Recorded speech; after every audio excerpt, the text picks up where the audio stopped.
Sir, భారతదేశంలో గడచిన 10 ఏళ్లలో దాదాపు 90కు పైగా ప్రవేశ పరీక్షల పేపర్లు లీక్ అయ్యాయి. నీట్ పేపర్ 2024, 2026లో లీక్ అయింది. ఇప్పుడు ఏకంగా సిబిఎస్ఈ పరీక్షల వాల్యుయేషన్ కంపైంది. లోపం ఎక్కడుంది? అధికారుల్లోనా లేకపోతే ఆయా రాష్ట్ర ప్రభుత్వాలదా? అధికారులు వేరు, ప్రభుత్వం వేరు కాదయ్యా, రెండరు ఒకటే కదా. అధికారుల ప్రభుత్వం అనధికారులు అంటారా? అధికారులదే తప్పు. ఏదైనా అధికారులు అంటే వేరు, ప్రభుత్వం అంటే వేరు కాదు. ప్రభుత్వమే అధికారులు. అనధికారులతో కూడిన ప్రభుత్వాలు ఎక్కడ ఉండవు. అధికారులతో కూడిన ప్రభుత్వమే ఉంటుంది. ఖచ్చితంగా ఈ పరీక్షా విధాన నిర్వహణలో లోపము. మీకు అదే యూపీఎస్సీ వల్ల సుప్రీంకోర్టు వ్యాఖ్యానించింది. మరి యూపీఎస్సీ పరీక్షా పత్రం ఇంతవరకు లీక్ కాలేదు కదా, మరి ఎందుకు నేషనల్ టెస్టింగ్ ఏజెన్సీ పెట్టిన పరీక్షలే లీక్ అవుతున్నాయి అంటే ఖచ్చితంగా ఆ వ్యవస్థ లోపభూయిష్టంగా ఉంది.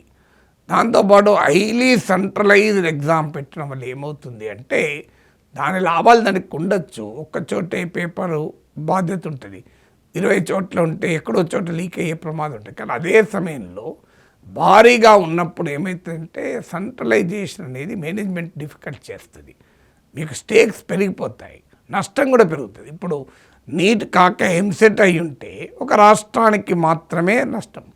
ఇప్పుడు దేశమంతా నష్టపోవాల్సినటువంటి పరిస్థితి ఏర్పడుతుంది. అందుకే ఎడ్యుకేషన్లో ఎప్పుడు కూడా సెంట్రలైజేషన్ మంచిది కాదని మాలాంటి వాళ్ళు ఎప్పటి నుంచో చెప్తున్నాను. కానీ కేంద్ర ప్రభుత్వం, ఈ ప్రస్తుత ప్రభుత్వం వచ్చాక సెంట్రలైజేషన్ భారీగా పెరిగిపోయింది.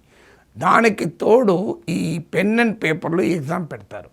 వాస్తవంగా లాస్ట్ ఇయర్ నీట్లో వచ్చిన ఛాలెంజెస్ తర్వాత ఇస్రో మాజీ చైర్మన్ నాయకత్వంలో కమిటీ కూడా వేశారు. ఆ కమిటీ అనేక సూచనలు చేసింది, కానీ ప్రభుత్వం ఒప్పుకోలేదు. ఇప్పుడు ఒప్పుకున్నారు, మేము పెన్ అండ్ పేపర్ కాకుండా కంప్యూటర్ బేస్డ్ టెస్ట్ సిబిటి పెడతామని.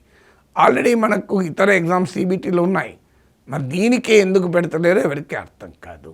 సో ఏమవుతుందంటే పేపర్ ఒక దగ్గర సెట్ అవుతుంది, ఇంకో చోట ప్రింట్ అవుతుంది, అది ఇంకో చోటికి ట్రాన్స్పోర్ట్ అవుతుంది, తర్వాత డిస్ట్రిబ్యూట్ అవుతుంది.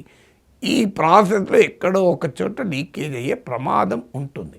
అందువల్ల దానికి అవసరమైతే టెక్నాలజీని వినియోగించి ప్రత్యేక కాన్ఫిడెన్షియల్ సర్వర్స్లో నియర్ బై ఎగ్జామినేషన్ సెంటర్ వరకు టైంకు పేపర్ను డెలివర్ చేసి అప్పటికప్పుడు ప్రింట్లు తీసి ఇవ్వగలిగితే కాస్త తగ్గుతుంది. అందువల్ల నేషనల్ టెస్టింగ్ ఏజెన్సీని కంప్లీట్గా ఓవరాల్ చేయాలి, రిఫార్మ్ చేయాలి.